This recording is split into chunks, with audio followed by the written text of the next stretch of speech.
ሰላም ተነስተልኝ ወደ ሬላይን ቤተሰቦች እንደምን ከረማችሁ? አሌክሳንደር ያነሰኝ እንግዲህ ለዛሬ ይዤላችሁት ኢትዮጵያ በቅርቡ የጀመረችውን የድሮን ምርት አስመልክቶ የተወሰኑ ነገሮችን እንወያያለን። እስከ ፕሮግራሙ ፍጻሜ ድረስ አብራችሁን ቆዩ።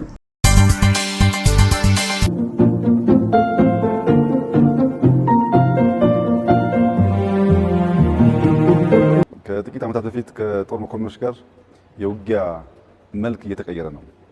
ወደ አራተኛው ጄኔሬሽን ጦርነት እየገባን ስለሆነ በአርቲፊሻል ኢንተለጀንስ በዩኤቪ በስማርት ሴንሰርስ መዘጋጀት አለብን የሚል ውይይት ስናደርግና ስትራቴጂውን ስናይ ቀልድ የምንቀልድ ነበር ይመስለው። ብዙም ሳንቆይ ከጥቂት ጊዜ በኋላ ችግር ሲገጥመን እነዚያ በትልም መልክ ያስቀመጥናቸውን አዳዲስ የጦር አቅም አባዢ ቱሎች ለመታጠቅ በገዛ ገንዘባችን ያደረግነው ሙከራ አልተሳካም።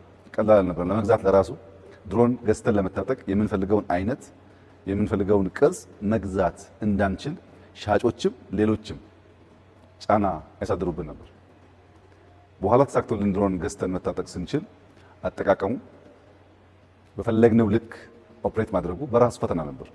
ዛሬ በዚህ ልክ ስማርት ሴንሰር ያላቸው በኤአይ ታገዙ ለሪኮነሰንስ ስራ ለማጥቃት የሚውሉ ሱሳይድ ድሮንን ጨምሮ በኢትዮጵያ ውስጥ በዚህ ልክ ተመርቶ ማየት ለእንደኛ አይነት ህልመኛ ግለሰቦች በጣም አስደማሚ ውጤት ነው።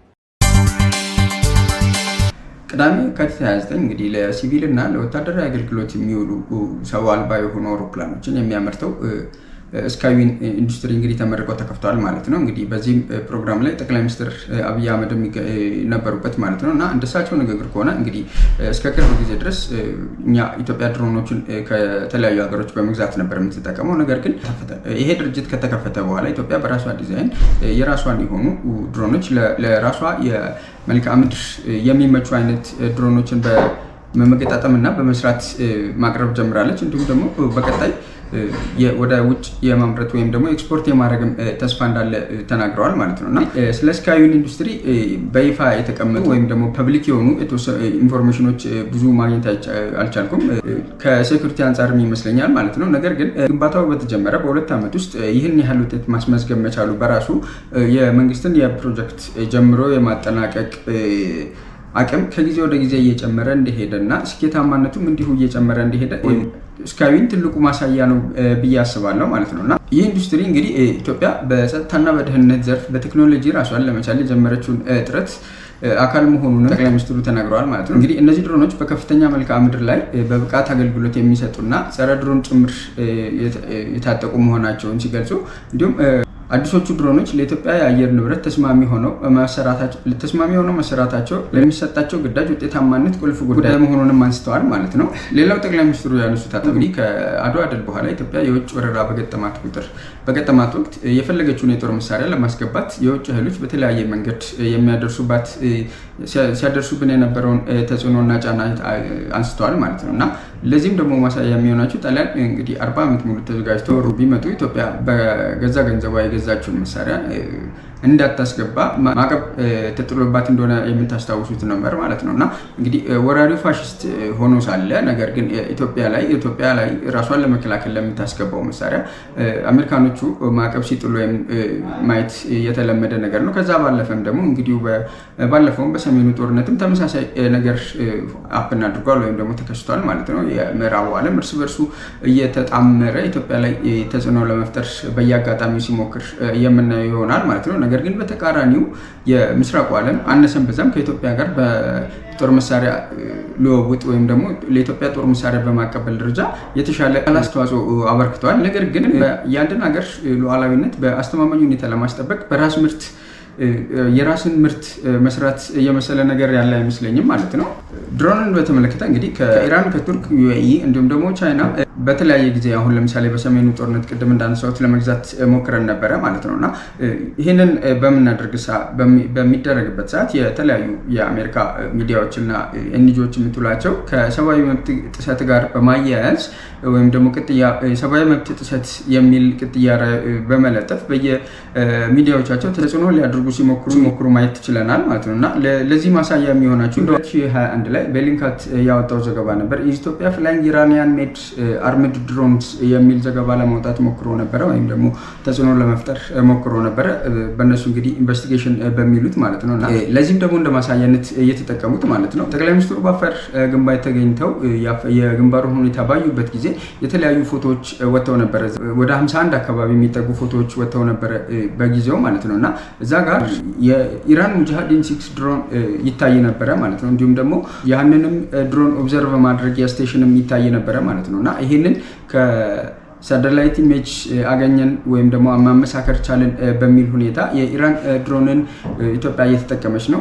ያ ማለት ደግሞ በምዕራቡ ዓለም ዴፊኒሽን መሰረት ኢራን አምባገነን ነች። ስለዚህ በአምባገነን ሀገር በመሆኗ ኢራን ላይ ማዕቀብ ተጥሏል ነው። ማዕቀባቸው ደግሞ ከኢራን ጋር ምንም አይነት ግብይት እና ግንኙነት የሚያደርግ አካል ወይም ደግሞ ሀገር በሙሉ ማዕቀብ ይጣልበታል ማለት ነው። እና በዛ ምክንያት ኢትዮጵያ የኢራን ድሮን በመጠቀሟ ምክንያት ኢትዮጵያ ላይ ማዕቀብ ሊጣል ይገባል የሚል አይነት ዘመቻም ጭምር ሲያካሂዱ ነበረ ማለት ነው። እና አንዳንድ ጊዜ የምዕራቡን ዓለም በአንድ በኩል ፍሪ ማርኬት እያሉ ሲያደርጉ ትሰማለህ። በአይኤምኤፍ በወርልድ ባንክ በኩል ፍሪ ማርኬት ግዴታ ነው፣ ማርኬታችሁን ክፍት ማድረግ መቻል አለባችሁ እና እያሉ ሊያወሩ ይችላሉ። በሌላ በኩል ደግሞ ከኛ ፈቃድ ውጭ ከሌላ ሀገር ጋር መገበያየት አትችሉም፣ ወይም ደግሞ እኛ ከሰጠናችሁ ምርት ውጭ ከሌላ ሰው ጋር ከሌላ ሀገር ጋር ግንኙነት እንዲኖራችሁ አንፈልግም የሚል ደግሞ እንደዚህ በማዕቀብ ወይም ደግሞ በማስፈራሪያ በኩል በማስፈራራት ሲናገሩ ተሰማቸዋላቸው። የተለመደ ነው ይሄንን መስማት ማለት ነውና ለዚህ ሁሉ ደግሞ መድኃኒቱ የሚሆነው የራስን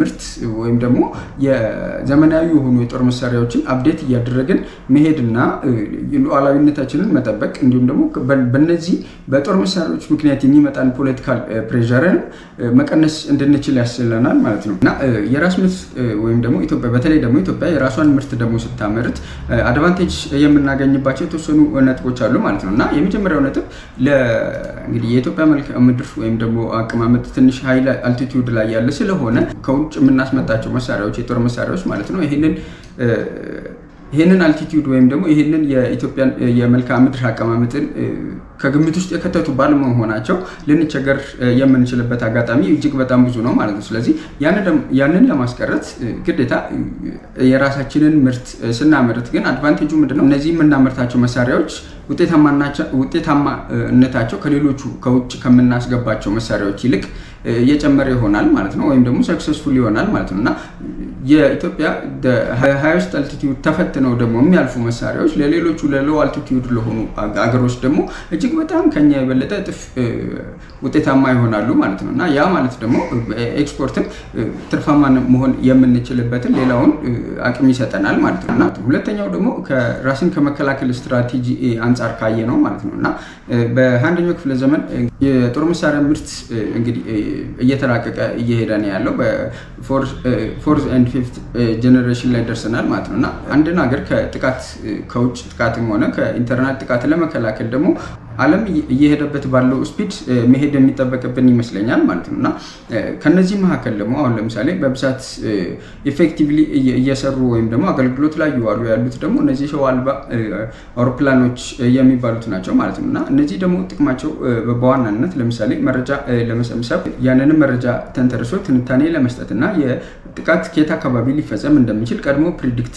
በማድረግ በኩል ያላቸው አስተዋጽኦ እጅግ በጣም ከፍተኛ ነው። እንዲሁም ደግሞ ድንበር በመጠበቅ ደረጃም ያላቸው አስተዋጽኦ የላቀ ነው ማለት ነው። ስለዚህ ከተለመደው የመከላከያ ስትራቴጂ ትንሽ ይሄኛው ኢፌክቲቭ ከኮስትም ሆነ ከማንፓወር አንጻር ኢፌክቲቭ የሆኑ ስለሆኑ ነው እንግዲህ አሁን አብዛኞቹ ሀገሮች ይሄንን ምርት የማዘመንና ይህንን ምርት በስፋት በማውጣት ኤክስፖርት በማድረግ ተጽዕኖ ለመፍጠር እየሞከሩ ያሉት ማለት ነው።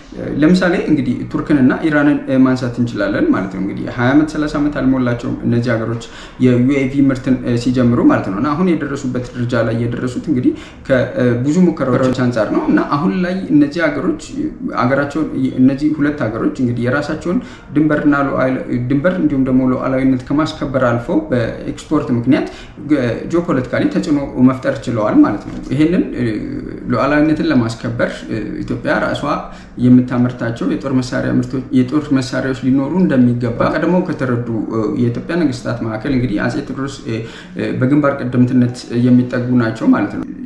ሴቫስቶፖልን ለመስራት የሄዱበትን ርቀት እንግዲህ ታሪክ መዝግቦት ይገኛል ማለት ነው። እንዲሁም ደግሞ በሁለተኛው የጣሊያን ወረራ ወቅት ኢትዮጵያ ራሷን ከጥቃት ለመከላከል የጦር መሳሪያ ከውጭ ማስገባት ባለመቻሏ ምክንያት እንግዲህ ኃይለሥላሴ በ1953 ቀዳማዊ ኃይለሥላሴ የጥይት ፋብሪካን እንዲያቋቁሙ ምክንያት ሆኗቸዋል ማለት ነው እና መጨረሻም እንግዲህ ምናልባትም ኃይለሥላሴ ሞር ወደ ዌስቱ ዲፔንዳንት ሆነው ስለነበረም ይመስለኛል እንግዲህ የመጨረሻው ሰዓታቸውም ብዙ ጊዜ በኤርትራም በኩል ሆነ በሶማሌ በኩል የነበረውን ተጽዕኖ መቋቋም ያልቻሉበት ጊዜ ሊፈጠር የቻለው ማለት ነው። እንዲሁም የደርግ መንግስት ደግሞ ከሶሻሊስት ዓለም ጋር በመተባበር ማለት ነው በአፍሪካ ውስጥ ግንባር ቀደም የሚባል የጦር መሳሪያ ፋብሪካዎችን የሚባሉ የተለያዩ የጦር መሳሪያ ፋብሪካዎችን እንግዲህ ማቋቋም ችሎ ነበረ ማለት ነው።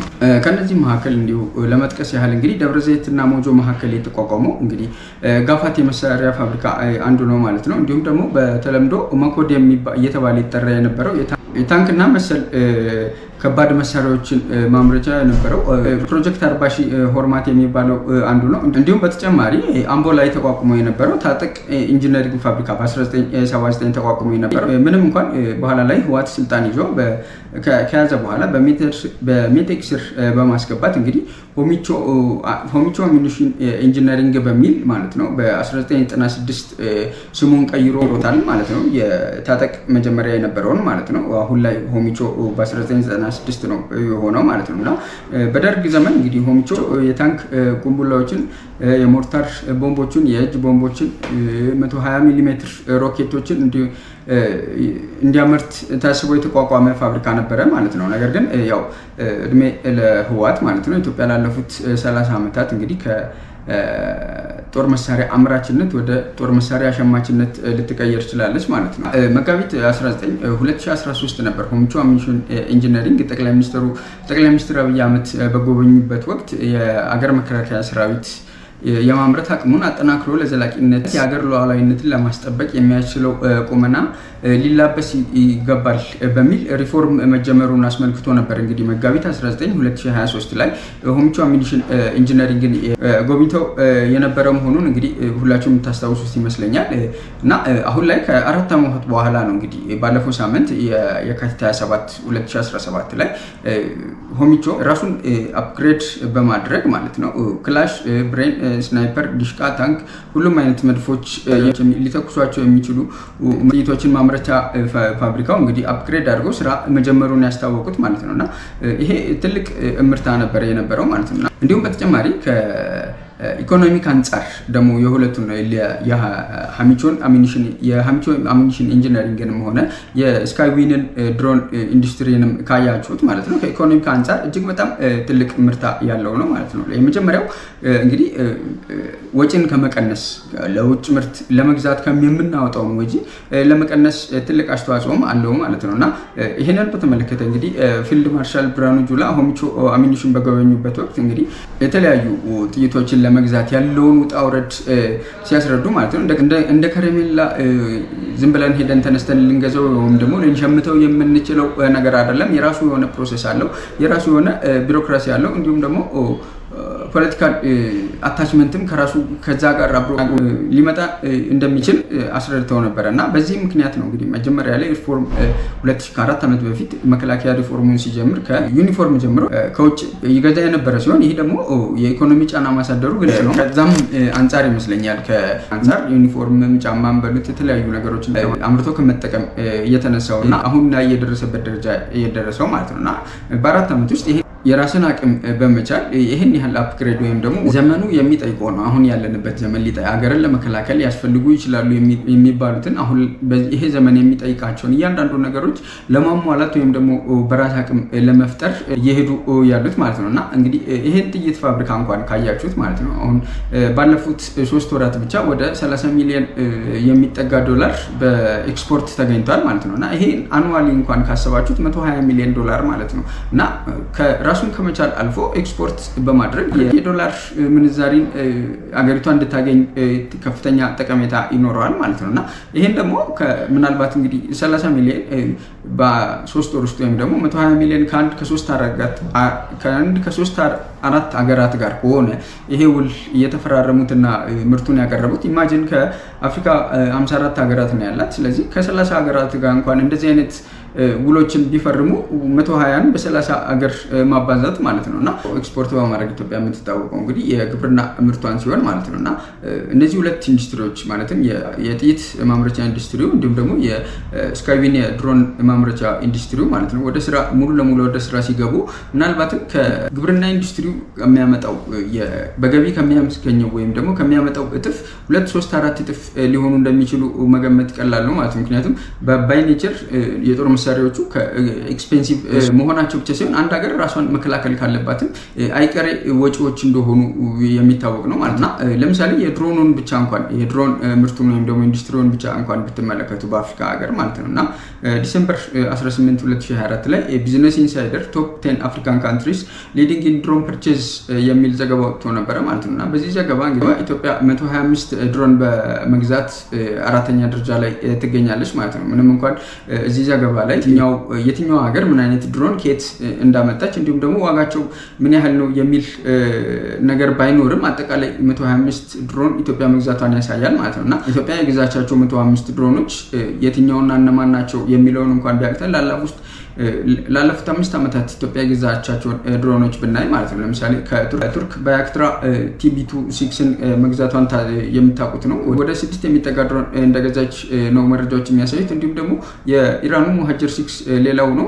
በተጨማሪ ደግሞ ከቻይና የተገዙ 2 አይነት ሚር ሎንግ UCAV እና CH-7 የሚጠቀሱ ናቸው ማለት ነው እና ኢቨን የቱርኩን እንኳን ነጥላችሁ ብታወጡት ኢትዮጵያ 6 ባያክራ ድሮንን ገዝታለች ከተባለ 6ቱ አንዱ የባያክራ ድሮን $5 ሚሊዮን ነው ማለት ነው። ስለዚህ 6ቱ በ6 ኢትዮጵያ ካላት ወደ $30 ሚሊዮን ለነዚህ ድሮኖች አውጥታለች ማለት ነው። ስለዚህ ኖት ኦንሊ ሀገርን ለመከላከል አስፈላጊ አሁን በተለይ ደግሞ በዚህ በ21ኛው ክፍለ ዘመን ላይ ሀገርን ለመከላከልና ሉዓላዊነትን ለመጠበቅ አስፈላጊ መሆናቸው ብቻ ሳይሆን ባናመርትና ባይኖርን እነሱን ደግሞ ለመግዛት የምናወጣው ወጪ በራሱ የሚያመጣው የሀገር ኢኮኖሚ ላይ የሚያመጣው ተጽዕኖ እጅግ በጣም ከባድ ነው ማለት ነው።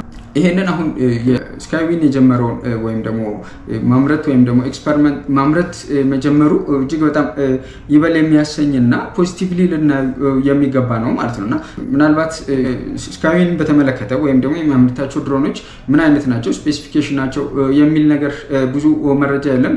እንግዲህ ከሴኩሪቲ አንጻር ይመስለኛል ማለት ነው። ነገር ግን የነዚህን የድሮን ወይም ደግሞ የድሮን ኢንዱስትሪ ጠቀሜታነት ወይም ደግሞ አስፈላጊነት ይበልጥ ኢንፈሳይዝ ለማድረግ እንግዲህ የባያክራ ቱርክ ስትጀምር የነበረበትን ሁኔታና አሁን ላይ እሱን እንደ ሞዴል ፕሮጀክት ብናደርገውና ያንን ብናነጻጽረው ብዬ አስቤ ነው ማለት ነውና ከዛ አንጻር የኢትዮጵያን የስካይዊንን ስኬት ወይም ደግሞ ፕሬዲክሽንን ለመለካት የተወሰነ ነገር ብናይ ማለት ነው። ለምሳሌ እንግዲህ ባያክራ ወይም ደግሞ TB2 UAV የተቋቋሙ እንደ ድርጅት በፈረንጆቹ 2000 ላይ ሲሆን እንግዲህ አሁን ላይ $1 ቢሊዮን ኤክስፖርት ኢንዱስትሪ ለቱርክ መሆኑ ይችላል ማለት ነው። በ2023 ያን ምርታ ሊያመጣ ይችላል በ23 ዓመታት ግንባታ ወቅት ማለት ነውና ታይም ላይኑን እንግዲህ ካያችሁት ማለት ነው ከ2000 ጀምሮ እስከ 2007 ድረስ የተለያዩ ምርቶችን ለማምረት ወይም ደግሞ ሙከራዎችን እያደረጉ የነበረበት ጊዜ ሲሆን እንግዲህ በ2007 እንግዲህ ባያክራ ሚኒ UAV የሚባል አነስተኛ የሆነ ድሮን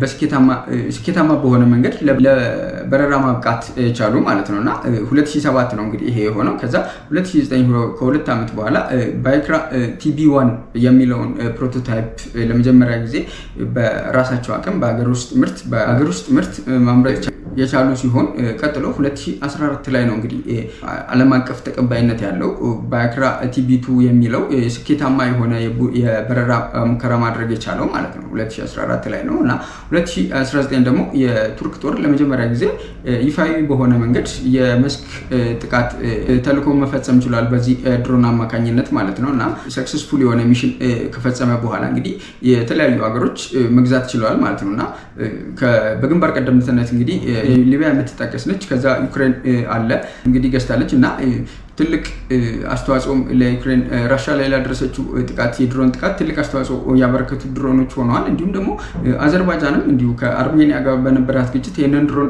መጠቀሟን የምታስታውሱት ይመስለኛል።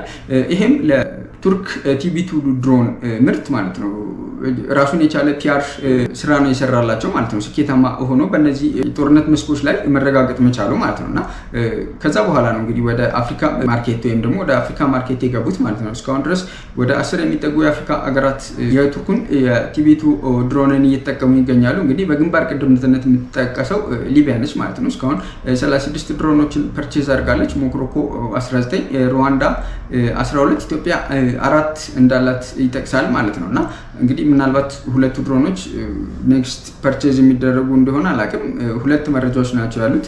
አንዳንድ ቦታ ላይ ኢትዮጵያ 6 የባክራ ድሮን አላት ይላል፣ አንዳንድ ቦታ ላይ ደግሞ 4 ነው ያላት ይላል ማለት ነው። ዞሮ ዞሮ ግን ለማሳየት የፈለኩት እስካሁን ድረስ ከ2016-17 በኋላ ማለት ነው ቱርክ እስካሁን ድረስ ወደ 600 የሚጠጉ ባክራ ድሮኖችን ማምረት ችለዋል ማለት ነው። አብዛኛውን ማርኬታቸውን ደግሞ ካያችሁት ዶሚኔት የሚያደርገው ወይም ደግሞ በይፋ የሚንቀሳቀሱ ቱርኮቹ አፍሪካ ሀገር ውስጥ ነው ማለት ነው። ምክንያቱም የተወሰኑ ነጥቦች አሉ ማለት ነው። የመጀመሪያው ከዋጋ አንጻር ከምዕራቡ ዓለም ሊመጡ የሚችሉ ድሮኖች ጋር ኮምፔር ስታደርጉት ነው ማለት ነው። ለምሳሌ ቲቢቱ ከ5 እስከ 6 ቢሊዮን ዶላር የሚገዛ ሲሆን የአሜሪካው MQ-9 ሪፔርን ካያችሁት ማለት ነው 30 ሚሊዮን አካባቢ የሚጠጋ ነው። እንዲሁም የእስራኤሉ ሄረን ቲፒ ደግሞ ካያችሁት ወደ 20 ሚሊዮን የሚጠጋ ነው ማለት ነው። ስለዚህ ከዋጋ አንጻር በፍጹም የሚገናኙ አይደሉም ማለት ነው። አንድ የዩኤስ ድሮን የምትገዙበትን ዶላር ወደ 6 ወይም 5 የሚጠጉ የቱርክ ድሮኖችን መግዛት ትችላላችሁ ማለት ነው እና ሁለተኛነት ደግሞ በጦር መስክ ላይ ያላቸው የውጊያ ውጤታማነት ነው። በተለይ ደግሞ ሳህል ሪጅን ላይ ያላቸው አስተዋጽኦ ማለት ነው። ከቦኮ ሀራምም ሆነ በሳህል ሪጅን ቡርኪና ፋሶ፣ ማሊን ኤንድ ኒጀርን ከሚያስቸግሯቸው ቴሮሪስቶች አንጻር ያላቸው ጠቀሜታ እጅግ በጣም የተመሰከረለት በመሆኑ ሲሆን ሶስተኛነት ደግሞ ይህንን ድሮን ከመግዛታቸው ጋር አብሮ የሚመጣ ፖለቲካዊ የሆነ አሻጥር የለም ማለት ነው። ወይም ደግሞ ተጽዕኖ የለም። ይህን ካረክልኝ ይሄን ይችላሉ የሚል የሆነ ስትሪክሽንም ሆነ ተጽዕኖ የለውም ማለት ነው። ይህንን በተቃራኒ ካያችሁት ከምዕራቡ ዓለም ጋር ካያችሁት የተለመደ ነገር ነው ማለት ነው። ያንን እቃ ተንተርሰው እንግዲህ ተጽዕኖ ለመፍጠር የሀገር ውስጥ ፖለቲካ ላይ ተጽዕኖ ለመፍጠር የሚሞክሩበት ሁኔታ አለ። ስለዚህ ያ ደግሞ አብዛኞቹ ለአፍሪካ ሀገር መሪዎች ይሄ ነገር እየተመቻቸው ስላልሆነ ያላቸው ወይም ደግሞ ፊታቸውን ወደ ምስራቁ ዓለም ማርኬት እያዞሩ መሆኑ እንግዲህ ሌላው ማሳያ ነው ማለት ነው እና ቱርክ ይህንን ምርት ኤክስፖርት አድርጋ ካገኘችው ትርፍ ካያችሁት ለምሳሌ 2023 ላይ ቶታል ኤክስፖርት 1.4 ቢሊዮን ዶላር ማግኘት ትችላለች ማለት ነው እና ኮምፔሪንግ 2019 ላይ ስትጀምር ወደ አጠቃላይ ወደ 300 ሚሊዮን ነበር አኑዋሊ ማግኘት የቻለችው ትርፍ ማለት ነው። አሁን 2023 ላይ ደግሞ ወደ 1.4 ቢሊዮን ዶላር ማግኘት ትችላለች ማለት ነው። ከ30 አገራት በላይ የሚሆኑ አገራት ከቱርክ ጋር በዚህ ድሮን አማካኝነት ኮንትራት ተፈራርመዋል፣ ሚሊተሪ ኮንትራት ማለት ነው እና አጠቃላይ የቱርክ የጦር መሳሪያ ምርት ኤክስፖርት በ2020 ላይ እንግዲህ 2 ቢሊዮን ዶላር ብቻ ነበር የነበረው። አሁን 2023 ላይ ወደ 4.4 ቢሊዮን ዶላር ተጠግቷል ማለት ነው እና ይሄ የሚያሳያችሁ እንግዲህ ከድሮን በተጨማሪ ሌሎች የጦር መሳሪያ ምርቶችንም ቱርክ እያመረተች እና ኤክስፖርት እያደረገች እንደምትገኝ ያሳያችኋል ማለት ነው እና ይሄ ነገር ከሪላቲቭሊ ከሌላው ወይም ደግሞ ከትራዲሽናል አግሪካልቸር ኤክስፖርት ከሚገኘው ትርፍ አንጻር ጋር ካገናኛችሁት ወይም ደግሞ ካስተያያችሁት እጅግ በጣም የተራራቀ ስለሆነ በተለይ ደግሞ አፍሪካ ላይ ኮንሰንትሬትድ ያደረገ ማርኬት ደግሞ ስለሆነ ቱርክ ያላት ማለት ነው እጅግ በጣም ተጠቃሚ ትሆናለች ማለት ነው እና ይህንን እንግዲህ ወደ ኢትዮጵያ ኮምፔር ያደረገን ብንሄድ ለምሳሌ 2023 ነው እንግዲህ ይሄ ድርጅት ግንባታው የጀመረው እና እዚህ ደረጃ የደረሰው ማለት ነው እና አሁን 2025 ላይ ነው ያለ ነው። እንግዲህ የመጀመሪያዎቹን ሞዴሎች ማምረት እንደተቻለ ነው እንግዲህ መረጃዎች የሚያሳዩት ማለት ነው። ምንም እንኳን ስለነዚህ ሞዴሎች የተጠቀሰ ነገር ማይኖርም ማለት ነውና እንበለው ነው ከ2025 እስከ 2027 ድረስ ፈርስት ኢትዮጵያን የመጀመሪያው የሆነን ሞዴል አምርቶ ወይም ደግሞ የመጀመሪያው የሆነውን ፕሮቶታይፕ አምርቶ ሰክሰስፉል የሆነ በረራ ቢያካሄድ ወይም ደግሞ ሚሽን አኮምፕሊሽ ቢያደርግና ከዛ ቀጥሎ 2028 እስከ 30 ድረስ እነዚህ ድሮኖች ሚሳኤል የመሸከም ካፓቢሊቲ እንዲኖራቸው አድርገው ደግሞ በቀጣዮቹ እስከ 2030 ድረስ ታርጌት ተይዞ ቢሰራበትና 2030 በኋላ ወይም ደግሞ ያለውን ጊዜ ደግሞ እነዚህ ምርቶች ሰክሰስፉሊ የትም ሩቅ ሳንሄድ ወደ ምስራቁም ወደ ምዕራቡም ማለት ሳንሄድ እዚሁ አፍሪካ ሀገራት ብቻ ላይ ኮንሰንትሬት አድርገን ኤክስፖርት ማድረግ ብንጀምር ቱርክ፣ አሜሪካ፣ ራሽያ ኢቨን ካላቸው ተጽዕኖ እጅግ በጣም የኢትዮጵያ ተጽዕኖ ይላቀ ስለሚሆን ማለት ነው። ምክንያቱም ከአፍሪካ ሀገራት ጋር ያላትን ኢንቴግሬሽን መጨመር ብቻ ነው አስፈላጊ የሚሆነው ኢትዮጵያ እና ሞር የኢትዮጵያ ምርቶች ከትረስትም አንጻር የኢትዮጵያ ምርቶች ሊመረጡ የሚችሉበት አጋጣሚ አለ ማለት ነው። ስለዚህ የኢትዮጵያ የአፍሪካን ማርኬት ዶሚኔት የማድረግ አቅሟ እጅግ በጣም የጨመረ ነው ሊሆን የሚችለው ማለት ነው። ለምሳሌ ከምርቷም ጋር አሁን ለምሳሌ ከምርቱ ጋር እንኳን ካየ ነው ሁለቱን ድሮኖች አሁን ለምሳሌ ቲቪቱ ኦፕሬሽናል ሲቲዩዱ እስከ 20,000 ፊት አካባቢ ወይም ደግሞ 8200 ሜትር ከፍታ ድረስ ነው ማለት ነው እና ኢትዮጵያ ይሄንን ከ7600 ወይም ደግሞ ከ7600 እስከ 9000 አሱም አድርገን ይሄ የኔ አሰምሽን ነው ባይ ዘ ዌይ ኮምፔር ለማድረግ እንዲረዳችሁ ነው ማለት ነው እና እስከ 7000 እስከ 900 ሜትር ድረስ አልቲቲዩድ እንዲበራ አድርጋ ብትሰራ ለሬንጁን ደግሞ ለምሳሌ የቲቪቱ ከ300 ኪሎ ሜትር ማኑዋሊ እንዲሁም ደግሞ 1500 ኪሎ ሜትር ደግሞ አውቶማቲካሊ መብረር ይችላል ማለት ነው። እኛ ደግሞ ከ250 እስከ 500 ኪሎ ሜትር ድረስ ሊበራ የሚችል ብንሰራ እንዲሁም ኢንዱራንስ የቲቪቱ 24 ሰዓት ኢንዱራንስ ነው ያለው። የኛ ደግሞ ከ20 እስከ 30 ሃወር ኢንዱራንስ እንዲኖረው ብንሰራ ፔሎድ ካፓሲቲው የቱርኩ 150 ኪሎ ግራም ነው ያለው። ስለዚህ የኢትዮጵያን ደግሞ ከ100 እስከ 200 ኪሎ ግራም ካፓሲቲ እንዲኖረው ብናደርግ ማለት ነው። እንዲሁም ደግሞ ዌፐነሪ ጋር ከመጣችሁ ደግሞ እንግዲህ ሚሳኤል የታጠቁ እንዲሁም ደግሞ ለፕሪሲሽን ስትራይክ ደግሞ የመሆን ካፓቢሊቲ ያላቸው ናቸው ማለት ነው የቱርኮቹ። በእኛ በኩል ደግሞ እንግዲህ ጠቅላይ ሚኒስትሩም እንደተናገሩት የጸረ ድሮን የተገጠመላቸው ኤአይ ሲስተምን ኢንቲግሬት ማድረግ እየቻሉ እንዲሁም ደግሞ ስማርት ሴንሰርን ብንጠቀም ወይም ደግሞ ቢጠቀሙ ማለት ነው። እንዲሁም ኮስት ለምሳሌ የቱርኩ 5 ሚሊዮን ነው ብለናል። የእኛን ደግሞ ከ3 እስከ 5 ሚሊዮን ድረስ እንደ አገልግሎት አይነታቸው እና ዘርፋቸው የተለያየ ሊሆን ይችላል ማለት ነው እና እነዚህ ምርቶች መጀመሪያ ላይ ከሰርቪላንስ ወይም ደግሞ ይሄ የቅኝትና የመረጃ የመሰብሰብ አቅም ያላቸው ድሮኖች ላይ መጀመሪያ ወይም ደግሞ ቅድሚያ ሰጥተን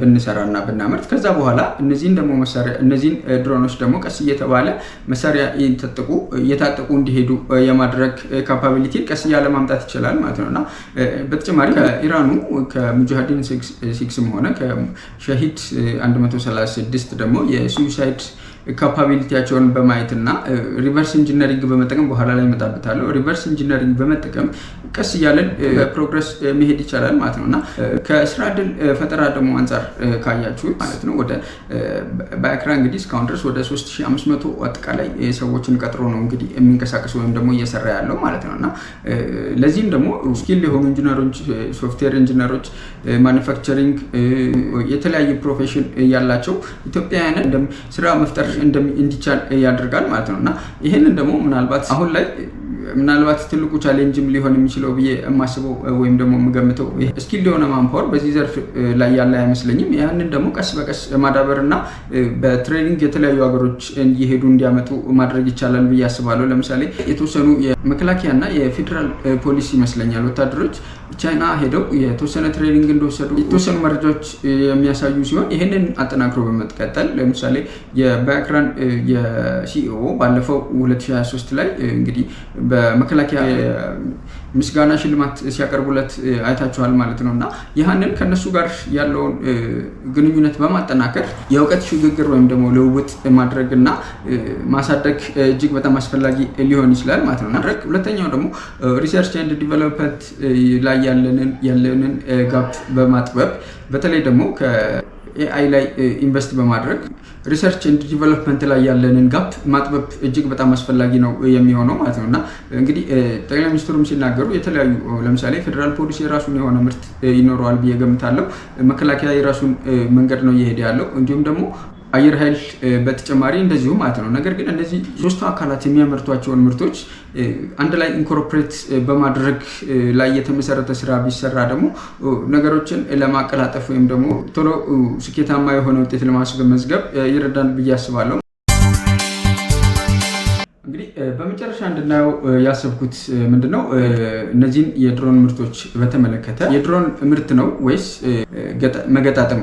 መገጣጠም ነው ኢትዮጵያ እየሰራች ያለችው የሚለው ነገር ትንሽ ኮንፊውዥን የፈጠረ ይመስለኛል። እና ያንንም ደግሞ ኮንፊውዥን አንዳንድ ሰዎች ሲጠቀሙበት መታዘብ የቻላችሁ ይመስለኛል ሶሻል ሚዲያ ላይ። ለምሳሌ እነዚህ ሰዎች የተለያየ ምክንያት የራሳቸው የሆነ የተለያየ ምክንያት ሊኖራቸው ይችላል ማለት ነው። ነገር ግን ዞሮ ዞሮ መንግስት የፈጠረው ከኮሚኒኬሽን ችግር ጋር ወይም ደግሞ ከፒአር ችግር ጋር ሊሆን ይችላል። ያንን ኤክስፕሎይት እያደረጉት እንደሆነ ማሳያ የሚሆኑ የተወሰኑ ሰዎችን እና እኔ ደግሞ እነዚህን ነገሮች ለማመሳከር የሄድኩበት የተወሰነ መንገድ አለ ማለት ነው። ሁላችንም እነሱም ሶሻል ሚዲያን ተጠቅመው ነው ወይም ደግሞ ሶሻል ሚዲያ ላይ ኢንተርኔትን ተጠቅመው ነው ለማመሳከር የሞከሩት። እኔም ደግሞ ኢንተርኔትን ተጠቅሜ የእነሱን ሪቨርስ ለማድረግ ነው እንግዲህ የምሞክረው ማለት ነው። እና በመጀመሪያ ግን እንግዲህ እንደምታውቁት እዚህ ሀገር በጣም የተለመደ ነገር ቢኖር እኛና እነሱ የሚል ማይንድ ሴት እጅግ በጣም የተለመደ ኖርም ከሆነ ቆይቷል ማለት ነው። እና በዚህ ማይንድ ሴት ላይ ተመስርታችሁ ነው እንግዲህ የጠቅላይ ሚኒስትሩን ንግግር ወይም ደግሞ የጠቅላይ ሚኒስትሩን ንግግር እኛና እነሱ በሚል ከፍላችሁ ካያችሁት፣ ለምሳሌ የጠቅላይ ሚኒስትሩን ንግግር የመንግስት ደጋፊዎችና ካድሬዎች የሆነ ኮፒ ፔስት የሚመስል ጽሁፍ ወይም ደግሞ ናሬቲቭ በየሶሻል ሚዲያው ሲያሰራጩ ታያቸዋላችሁ ማለት ነው። አትሊስት እንኳን ለማመሳከር ወይም ደግሞ ሞዲፋይ ለማድረግም የተሞከረ ነገር ያለ አይመስለኝም። በተቃራኒው ደግሞ ከጠቅላይ ሚኒስትሩ ጋር የግል ጸብ ያለው እስኪመስል ድረስ ማለት ነው ግርግራቸውን እየተከተለ ማንቋሸሽ፣ ማንቧጠጥ የተለመደ እሳቤ ነው ማለት ነው እና በዚህ መሀል የተረሳ ነገር በሁለቱም ሳይድ ነው ባይዞ የተረሳ ነገር ቢኖር ማለት ነው ትልቁ የተረሳችው አገር የሚለው ኮንሰፕት ማለት ነው ደግሞ ጽንሰ ሀሳብ ነው ማለት ነው። ምክንያቱም ሁለቱም ጥግና ጥግ ይዘው ጽንፍ ይዘው ነው የሚባጨቁት ማለት ነው። እና በመሀል ለሀገር እየተሰራ ነው ወይስ ደግሞ አገሪቷ እየሄደችበት ያለው መንገድ ትክክል ነው ትክክል አይደለም ብሎ በምክንያታዊነት ለመተቸትም ሆነ ለመናገር የሚያስችል አይደለም ማለት ነው። ስለዚህ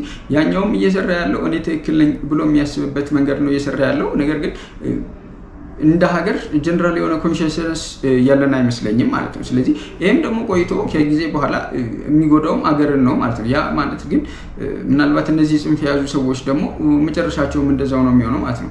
ከነዚህ እንግዲህ ማሳያ የሚሆናቸው ለምሳሌ አሁን ኤልያስ መሰረት እንግዲህ ይሄንን ተከትለው ፌስቡክ ገጹ የጻፈው ነገር ላንብብላችሁ ማለት ነው። እስቲ ለትውልድ የሚጠቅም አዳዲስ ዩኒቨርሲቲዎች፣ የኢንዱስትሪ ፓርኮች፣ የመንገድ ግንባታዎች፣ የማዳበሪያ ፋብሪካዎች፣ የኃይል ማመንጫ ግድቦች ወዘተ ይጀመሩና እኛም በተስፋ እናመስግን። መቼ ነበር ግን እንዲህ አይነት ግንባታዎች ተጀመሩ የሚል ዜማ ለመጨረሻ ጊዜ የሰማ ነው ይላል ማለት ነው። እና በእርግጠኝነት መናገር የሚቻለው ማለት ነው አሁን ኤልያስ መሰረት የጠቀሳቸው ዩኒቨርሲቲዎች፣ መንገዶች፣ የተለያዩ እነዚህ ኢንፍራስትራክቸሮች ቢገነቡ ወይም ደግሞ በሚገነቡበት ሰዓት አሁን ላይ ሪቨርስ አድርጋችሁት ቢገነቡ እነዛ ማለት ነው ሊል የሚችለው እንደሆነ ታውቃላችሁ። ምን ዋጋ አለው? በሰላም መኖር ካልተቻለ እነዚህ ኢንፍራስትራክቸሮች ቢገነቡ፣ ዩኒቨርሲቲ ቢሰራ፣ መንገድ ቢሰራ ሰላም ከሌለ ምን ጥቅም አለው ሊል እንደሚችል ግልጽ ነው ማለት ነው። እና እሳቤው ምንም ነገር ይሰራ፣ ምንም ነገር ይፈጠር፣ ለሀገርንም ይጥቀም ይጉዳ፣ እነዚህ ሰዎች ተቃዋሚ ናቸው። ኤቭሪቲንግ ማንቋሸሽ ነው።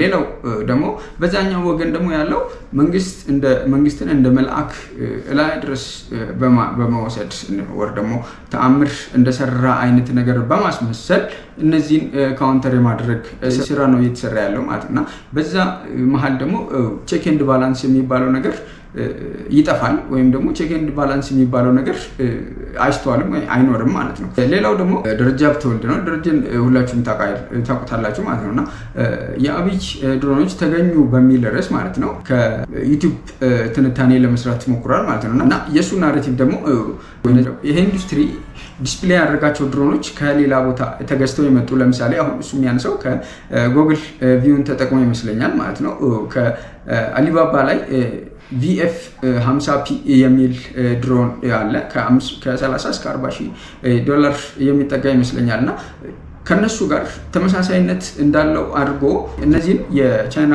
ወይም ደግሞ የአሊባባ ድሮኖችን በማምጣት ኦንላይን መግዛት የሚቻል ድሮን ነው እንጂ ሀገር ውስጥ የተመረተ ምርት አይደለም አይነት ሪፖርት ወይም ደግሞ ዘገባ ነው ሲሰራ የነበረው ማለት ነው እና የስካይዊን አጠቃላይ ምርቶቹ ወይም ደግሞ አሴምብሊ ሊሆን እንደሚችል እገምታለሁ። ምክንያቱም ኮምፖነንቶቹን ዶሜስቲካሊ ማምረት የምንችልበት አቅም ላይ ደርሰናል ብዬ አልገምትም። ምናልባት ተሳስቼም ሊሆን ይችላል። እንግዲህ ይፋዊ የሆነ መረጃ እስካሁን አላገኘም። ከዛ አንጻር ነው እኔ ትንታኔውን እየሰጠው ያለሁት ማለት ነው። ነገር ግን እንደው ብለን ብናስብ ኢቨን አሴምብሊ ነው እንኳን ብለን ብናስብ አትሊስት አሁን ላይ በቀላሉ ፈርስት ፌዝ ላይ መድረስ ችለናል። ያ ማለት ምንድነው? መረጃ መሰብሰብና ቅኝት ማድረግ የሚችሉ ድሮኖችን መስራት ወይም ደግሞ መገጣጠም የቻልንበት ደረጃ ላይ መድረስ ችለናል ማለት ነው። ያ ራሱ ትልቅ ስኬት ነው፣ ወይም ደግሞ በቀላሉ ንቀን የምናየው ነገር አይደለም ማለት ነውና ከዛ ደግሞ ተነስተን ቀስ እያለን መሄድ የምንችልበት አጋጣሚ ይፈጠራል ብዬ አስባለሁ ማለት ነው። እንግዲህ ሁለቱን ድሮኖች ኮምፓሪዥን ኤንድ ኮንትራስትን ከቻትጂፒቲ ጋር ያገኘሁትን መረጃ እንግዲህ ኮሜንት ሴክሽን ላይ አስቀምጬላችኋለሁ። ሞር ያለውን ዲቴል እዛ ላይ ማየት ትችሉ። እዛ ላይ እያያችሁ ራሳችሁ ደግሞ ይበልጥ ኮምፔር ኤንድ ኮንትራስት እያደረጋችሁ የራሳችሁን እውነታና የራሳችሁን ፍርጃ እንድታስቀምጡ ስለፈለኩ ነው እንግዲህ ይህንን እንደ ምሳሌነት ያነሳሁት እንጂ ኖርማሊ ቦታ ተሰጥቶት ስለነዚህ ሰዎች ወይም ደግሞ ጊዜ ሰጥተን ስለነሱ ማውራት የሚጠበቅብን አይመስለኝም ማለት ነው። እንግዲህ ለዛሬ ያስኩላችሁ ከሞላ ጎደል ይህን ይመስላል ማለት ነው። እንግዲህ ከመሰናበቴ በፊት እንደተለመደው አንድ ቪዲዮ አስቀምጥላችኋለሁ። የቡርኪና ፋሶ ፕሬዚዳንት ኢብራሂም ትራኦሬ ማርች 3 2025 ላይ እንግዲህ አሊያንስ ኦፍ ሳህል ስቴትስ ባንዲራን የመስቀል ፕሮግራም አድርገው ነበር እና በዚህ ፕሮግራም ላይ የተናገረው ንግግር ነበር ከአፍሪካን ሶቨርኒቲ እንዲሁም ደግሞ ከኢምፔሪያሊስት አምቢሽን ጋር በተያያዘ ማለት ነው እና ይሄ የሶስት ሀገሮቹ ጥምረት ወይም ደግሞ ኮንፌዴሬሽን እንደ ቀላል ነገር መታየት ያለበትንም አይመስለኝም። በተለይ ደግሞ አፍሪካ አሁን ላይ ከገጠማት የኒዮ ኮሎናይዜሽን ወይም ደግሞ ግሎባላይዜሽን ግብግብ አንጻር ኢብራሂም ትራኦሬ እያደረገው ያለው ነገር በቀላል የሚታይ ነገር አይደለም ማለት ነው እና ለዚህ እንግዲህ ኢብራሂም ትራኦሬ ወይም ደግሞ እነዚህ ሳህል ስቴትን አይታችሁ ምን ያህል ለወስቱ ዳንጀረስ እንደሆኑ ወይም ደግሞ ለምዕራቡ ዓለም ምን ያህል አደጋ የጣለ እሳቤ እንዳላቸው ማሳያ የሚሆናችሁ ማለት ነው። የፈረንሳይ ፍራቻ ወይም ደግሞ የአሜሪካንን ፍራቻ ሳይሆን ኢቭን አፍሪካ ህብረት እንኳን እነዚህን ሶስት ሀገራት ማዕቀብ በመጣል ወይም ደግሞ ባለፈው የአፍሪካ ህብረት ስብሰባ እንኳን እንዳይገኙ በማድረግ ረገድ የነበረውን አስተዋጽኦ ማየት ትችላላችሁ ማለት ነው። ምናልባት ምዕራቡ ዓለም ገብቷቸዋል እንጀራውን እየቀሙት ስለሆነ እነዚህ ሶስት ሀገራት ቢቃወማቸው ወይም ደግሞ ከስልጣን ለማውረድ ድንጋይ ቢፈነቅል ላይገርማችሁ ይችላል። ነገር ግን አፍሪካን እመራለሁ ወይም ደግሞ የአፍሪካን ዩኒቲን አረጋግጣለሁ እያለ ያለው አፍሪካ ህብረት ላይ እንኳን እነዚህ ምዕራቡ ሀገራት ያላቸውን ተጽዕኖ ማየት ትችላላችሁ ማለት ነው እና ሳምታይምስ አፍሪካ ህብረት ጀስት ሲምቦል የሚመስልባቸው የተለያዩ ምሳሌዎች አሉና የሳሃልን ሀገራት ትሪት ያደረገበትን መንገድ ደግሞ ለዚህ ማሳያ የሚሆን ይመስለኛል። እንግዲህ ለዛሬ ያስኩላችሁ ይሄንን ይመስላል። እንግዲህ ከሞላ ጎደል ይሄን ይመስላል። በፕሮግራሙ ከተመቻችሁ ወይም ደግሞ ከወደዳችሁት ላይክ በማድረግ ሀሳብ አስተያየታችሁንም ኮሜንት ሴክሽን ላይ በማስቀመጥ እንዲሁም ለወዳጅ ዘመዶቻችሁ ሼር በማድረግ የሬድ ላይን ተደራሽነት እንዲጨምር የራሳችሁን አስተዋጽኦ እንድታበረክቱ በመጠየቅ ነው የምሰናበታችሁ። በሌላ ፕሮግራም በሌላ ጊዜ እስክንገናኝ ሰላም። Aujourd'hui, nous montons solennellement donc les couleurs de la Confédération AES et pour dire que l'AES poursuit son chemin, pas sans difficulté, mais nous continuons à construire petit à petit ce à quoi nos peuples aspirent. Au départ, les gens se sont moqués, on nous a ridiculisés, parce que 3 pays, pour eux pauvres, qui s'unissent, ça n'aboutirait à rien. Mais nous avons continué notre chemin et aujourd'hui, je pense qu'ils se rendent compte à l'évidence que nous sommes en train de réussir quelque chose que certains ne souhaitent pas voir, mais que certains aussi n'ont pas réussi à faire. Et essayez donc de casser les codes pour révolutionner votre vie. Les gens vont toujours vous voir en ridicule, ils se moqueront de vous, mais finalement ils se rendront compte que vous avez raison. Je pense qu'aujourd'hui, en regardant la géopolitique internationale et même sous-régionale, pour ceux qui sont éclairés, ils comprendront que l'AES a eu raison d'emprunter cet itinéraire. Pour ceux qui ne veulent pas se réveiller, nous ne pouvons rien faire pour eux. Ils resteront toujours dans leur sommeil, mais nous continuerons à évoluer. Donc nous souhaitons qu'à travers cette cérémonie solennelle, que tous les amis du Burkina Faso, les amis de l'AES, puissent comprendre que nous restons ouverts pour tous ceux qui veulent un partenariat sincère, respectueux. L'AES sera donc la terre d'accueil et nous pourrons collaborer. Mais ceux-là qui viennent pour nous exploiter ou avoir ce partenariat qu'on juge inapproprié, qui viennent pour violer notre souveraineté, notre indépendance, qu'ils comprennent que nous ne serons pas prêts à les accueillir. Nous poursuivrons notre marche parce que les difficultés contribuent à nous forger. Les difficultés nous rendent forts. L'AES est né dans le sang et la sueur. Il va poursuivre son chemin pour le bonheur des peuples du Sahel. Je souhaite que tout un chacun puisse donc, à travers ses actes quotidiens, faire en sorte que la révolution que nous avons entamée puisse être la bonne et la meilleure, qui puisse inspirer toute l'Afrique.